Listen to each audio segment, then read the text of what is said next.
All right, we'll go into our news. Do I have?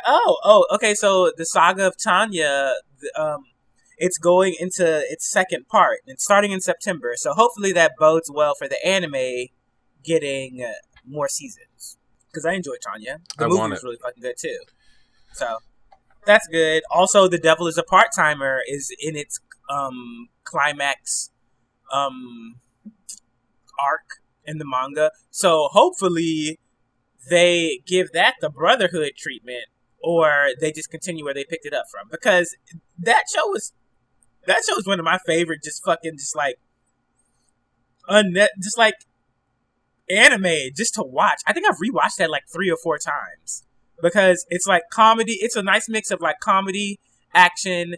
All that there isn't like a huge cast of characters for you to follow. Like it's the specific people, and it's like a reverse isekai. Like they're coming from a fantasy world and they're trying to live in our world, while at the same time parts of like their world is slipping into the our world. But then they actually have like power limits and dynamics for the people to use their powers in our world. So it was so good. I was surprised it never got a second season. I was so hopefully with this, if it ends on a really good high note, then they'll revisit it and basically be like, all right, this is great. We can do the whole thing now. We have the entire story. Let's start from scratch and do it well. Or like let's do it again. Because the first season is really good.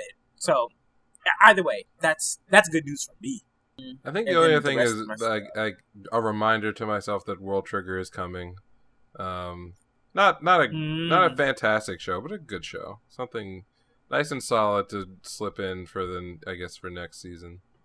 I So watched the fights on YouTube. Those were interesting. yeah, I'm curious if they will back off on like making it weekly and just if it's by core now, because I just feel like that makes so much more sense Yeah, quality I think it wise. would have been way better Yeah, if it I weren't agree. weekly because I feel like that's probably why I stopped watching it after a certain point because I felt like it was being padded out like One Piece or something, and the pacing was just not.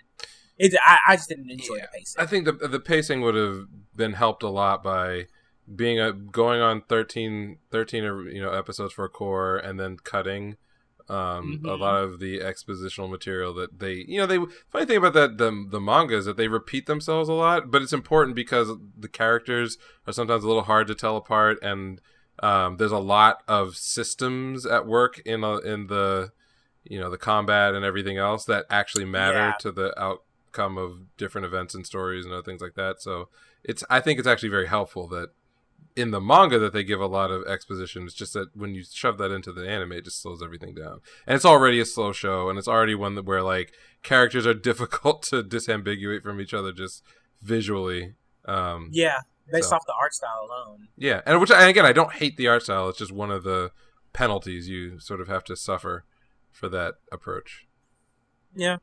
Um, what else do I have? Crunchyroll has membership tiers. I don't care. People are gonna find a way to watch the anime regardless if you want more money or Right. not. Kira Kira a la mode got added to Crunchyroll, which it's a Pretty Cure season, so if you don't give a fuck about Magical Girls, you won't really care. But this is really good because it stops Netflix from fucking it up like they did Glitter Force and Glitter Force Doki Doki, which were originally Smile Pretty Cure and Doki Doki Pretty Cure. And they had way more fight scenes in them, and they didn't have that shitty ass American dub. But yeah, clearly I feel away. So I'm glad that Crunchyroll they've already completely subbed the season because the season's been complete for like 2 years now, and it's all on Crunchyroll for you to watch. And you don't have to watch the whole season because it is like a monster of the week ish kind of show. But beautiful transformations, beautiful character design, clear character design. The Sixth Ranger comes like it gives you everything you want. Basically, Pretty Cure is Dragon Ball Z plus Sailor Moon. It's cool. But that's oh god, I'm gonna end that right there because I can just go on an insanely rant. So let's talk about Kubo. Yes, Um, Burn the Witchy. but even before Burn the Witch, so I'm starting to see some Bleach shit seep out. Oh So no. there's another Bleach mobile game that's coming out soon in Japan called Bleach Soul Rising. Real That's quick like a question. Has there been a point since Bleach went off the air that there wasn't a Bleach mobile game that was making tons of money in Japan? I don't know. I don't think there was ever a gap as far as I can remember.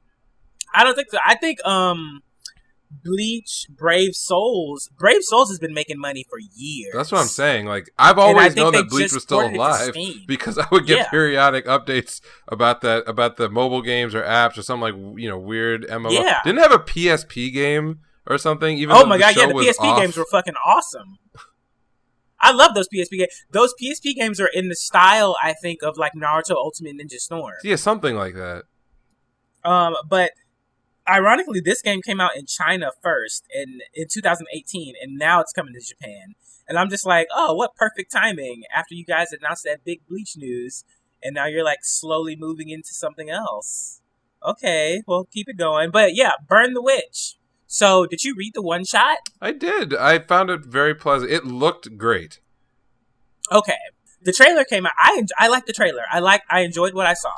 I have I'm not gonna say high hopes. I'm looking forward to it. But what I'm looking forward to the most, I would say, is the world that he's gonna build, and also the supporting cast of characters. I like how there are two main leads, because was Rukia really like a protagonist in Bleach? Not like really. I mean, in the first season, or the first arc into the first season, that's what they were setting up. But yeah, but they just couldn't sustain. She didn't have much of a character after that. That's what I thought. So I'm interested to see what he's going to do with the dual protagonist thing. I also saw some people commenting that it's like Soul Society West. I think it literally is Soul Society West. So it's in the Bleach universe. Yes. Oh. Okay, I'm nervous now. It's like so my understanding is that it's like the Harry Potter of Bleach, in the sense that the place that it takes, the actual setting is in London, but it's in like what they call like reverse London, which is a hidden side of the city where like people can see spirits and dragons and all kinds of other stuff. And they do actually work for the Western branch of the Soul Society. Except in Britain, it's London. And it's 12 years after the original ended. It's 12 years after Bleach ended. Yes. So, okay. I mean, now I've got shit moving in my head. Oh yeah, he's gonna have to change that ending. Yeah, so that's why, like, at first I thought it was its own thing, and I'm like, this feels a lot very Bleachy. I don't know if that's a good thing or a bad thing. And then I read more, I was like, oh, this is Bleach. They're just not calling it that. Okay. So they didn't show what Soul Society West looked like. Is it the same, like, style? Or does it depend on where the branch is that determines like its aesthetic? So yeah, I was gonna say let's put on our theory crafting and prognostication hats for a minute. Okay. What it appears is that the Soul Society itself is just a manifestation of the culture sitting underneath it. So the Japan Soul Society is one way. Presumably a Chinese Soul Society is another way, and they're calling it the Western branch. Whether that just applies to Great Britain, all of Europe, maybe they'll do a little bit of mixture. That seems to have its own aesthetic and its own hierarchy and structure and everything else. So, do I remember my Bleach lore strong enough to tell you if there was ever any kind of implication that this was true?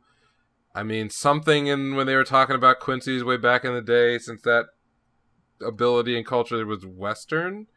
Yeah.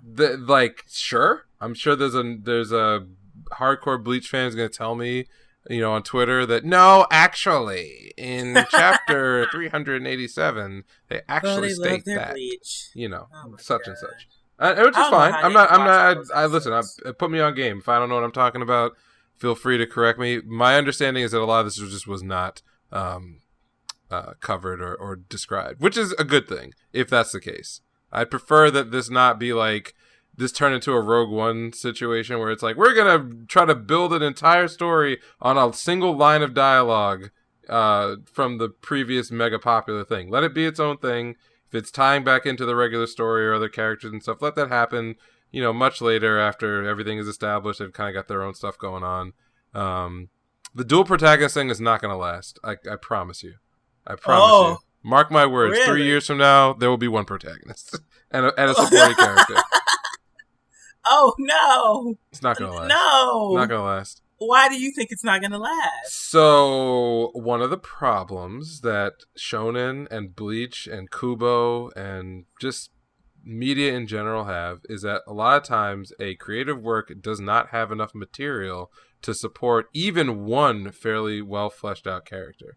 When you do a dual protagonist, you have a second problem, which is you don't want leakage between development for one character to sort of pull or twist another character because it gets everything out of balance. So I don't know if Noelle or Nini, I think those are the two leads here. I don't know which one is the one that Kubo cares about the most, but if he'll let us know. He'll let us know. Yeah, but if the stories are intertwined in any way, it's always going to be a push and pull to make sure that those characters stay distinct and that their development, while related to each other, is not, like one doesn't overwhelm or overshadow the other. And I just don't know if Kubo in his history has been able to do that, even when he had the excuse of saying, well, Ichigo is the lead and these are all the supporting characters. I mean think about it. The history of Bleach was in the first season they gave us 5 relatively interesting characters, 1 lead, and 4 of those supporting characters literally stopped existing in the story within like a season, right? What was Chad's development? He got like more shit in his arm. His arm got bigger. Right, his arm got bigger. We just said that what's her face? Orihime? Yeah, like or Rukia. Yeah, but all the girls were relegated to either damsels in distress or just supporting characters that were talking heads in the fights. Like there were seasons where enemies got more of a character arc and development than like longtime staples like Renji and like all that other stuff. So I don't trust that Kubo has enough attention, energy, and new ideas to support 2 characters. I don't even trust that he has enough to support 1. So, and that's not a knock. I'm not saying that is like a bad thing. I'm saying that like there's a lot that has to go right for even 1 lead to make sense. Well, maybe he's been working on this for a while and he knows exactly where it's going to go. Maybe it's already damn near complete and it's just, I'm gonna hope it's like that. I hope it's not just I hope it's just not a rehash of Bleach. Well, like I'll give you an example, right? I think if we'll know if there's a chance for success if it takes a more episodic structure. If it takes a more episodic structure, it means that there can be some, narrative arc for a season that the characters can fit into, but it can give each character a lot of time for themselves. So I would like for it to do like the Kekai Sensen route. So that's exactly what I was about to say, is that when was it Naito? Is it Yasuhiro Naito? Who wrote and illustrated Trigun, went from Trigun to I think he did like Gungrave or something in between there, which is pretty short. It's cool, but it's pretty short. And then did Kekai Sensen.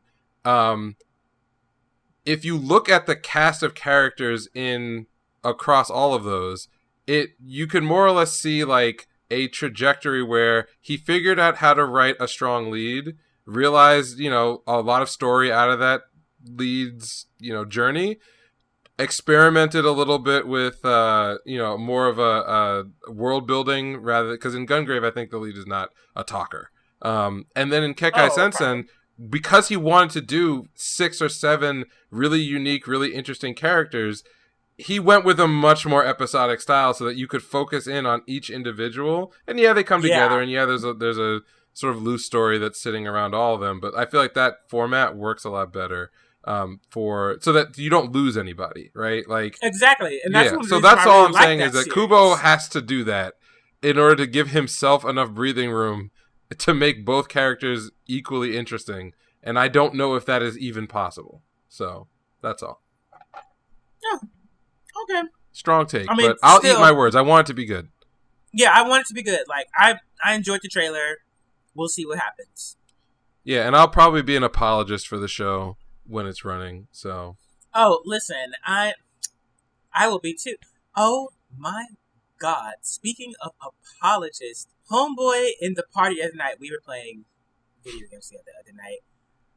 What was he saying about Demon Slayer?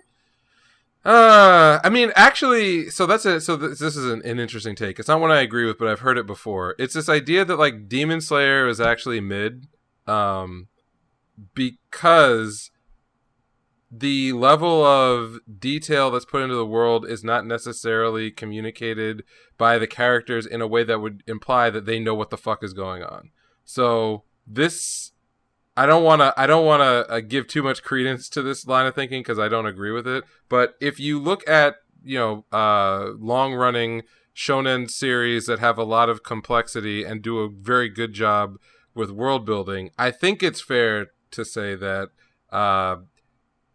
from the beginning, there's like this cone of knowledge that expands out, starting with the main character you're introduced to, and then as they go across the world and they learn about more stuff, they introduce more people. You get these like periodic info dumps, and your taste being what they will, you can decide if the author has done a good job of convincing you that the people who are in that world are not cardboard cutouts, like that they have real lives, that they understand the rules of everything that works. It's like the Hunter x Hunter thing, right? It's a weird, wacky world, but at no point when you're reading it or watching it do you think that any of the characters have no idea what is going on. Everyone actually knows a lot more than the lead does, and Yes. you get introduced to it as an audience over time.